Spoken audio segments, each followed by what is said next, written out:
पक्षाने आम्हाला उमेदवारी दिली तर आम्ही परतण्यास तयार आहोत. उद्या जर आम्हाला उमेदवारी नाही भेटली तर आमची अपक्ष लढण्याची तयारी आहे, पण महायुतीतून निवडणूक लढणार नाही, हे आमचं स्पष्ट आहे, असे अजित पवार गटाचे आमदार बाबाजानी दुर्राणी यांचे पुत्र जुनेद दुर्राणी यांनी म्हटले आहे. शरद पवार गटाच्या राष्ट्रवादीचे प्रदेशाध्यक्ष जयंत पाटील यांनी बाबाजानी दुर्राणी यांच्या घरी भेट दिली होती. त्यानंतर जुनेद दुर्राणी यांनी हे वक्तव्य केले आहे. आमचे आणि जयंत पाटलांचे संबंध फार जिव्हाळ्याचे आहेत. ते घनसावंगीवरून परभणीला जात असताना त्यांनी फोन केला की मी चहा प्यायला येत आहे. मी म्हणालो चहा नको, जेवणच करा. जेवणच करून पुढे जावा. त्यानंतर ते म्हणाले मी संध्याकाळी जेवण करून जातो. आमचे संबंध असल्यामुळे मीडियामध्ये चर्चा होत असते. आमच्या दोन्ही राष्ट्रवादीचे कार्यकर्त्यांचे जुने संबंध आहेत. मी शरद पवारांसोबत 1995 पासून आहे, असे बाबाजानी दुर्राणी यांनी सांगितले. अजितदादांच्या पक्षाचे जिल्हाध्यक्ष विधान परिषदेचे आमदार बाबाजानी दुर्राणी यांच्या पाथरी येथील निवासस्थानी जयंत पाटील दाखल झाले. त्यामुळे बाबाजानी दुर्राणी यांच्या शरद पवार गटात सामील होण्याच्या चर्चांना उधाण आले. बाबाजानी दुर्राणी अजित पवार गटाचे विद्यमान परभणी जिल्हाध्यक्ष आहेत. ते विधान परिषदेचे सदस्य देखील आहेत. येत्या 2 दिवसात त्यांच्या विधान परिषदेचा कार्यकाळ संपणार आहे.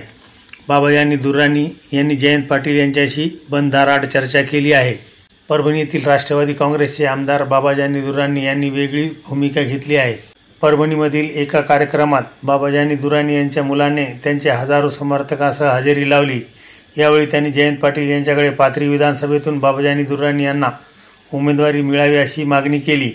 विशेष म्हणजे कालच बाबाजानी दुर्राणी यांनी जयंत पाटील यांची भेट घेतली होती आणि आज जयंत पाटील यांच्या उपस्थितीत घेण्यात आलेल्या शरद पवार गटाच्या बैठकीत समर्थकांची उपस्थिती होती. त्यांना पुन्हा संधी न देता त्यांच्याकडे परभणीचे जिल्हाध्यक्ष म्हणून जबाबदारी देण्यात आली, तर त्यांचे विरोधक राजेश विटेकर यांना विधान परिषदेची संधी देण्यात आली. त्यामुळे बाबाजानी नाराज होते. अशातच त्यांनी काल जयंत पाटील यांची भेट घेऊन अजितदादा यांना अप्रत्यक्ष इशारा दिला आणि आज त्यांच्या समर्थकांनी शरद पवार गटाच्या कार्यक्रमाला हजेरी लावली. यावेळी बाबाजानी दुर्राणी यांचा मुलगा जुनेद दुर्राणी यांची प्रमुख उपस्थिती होती.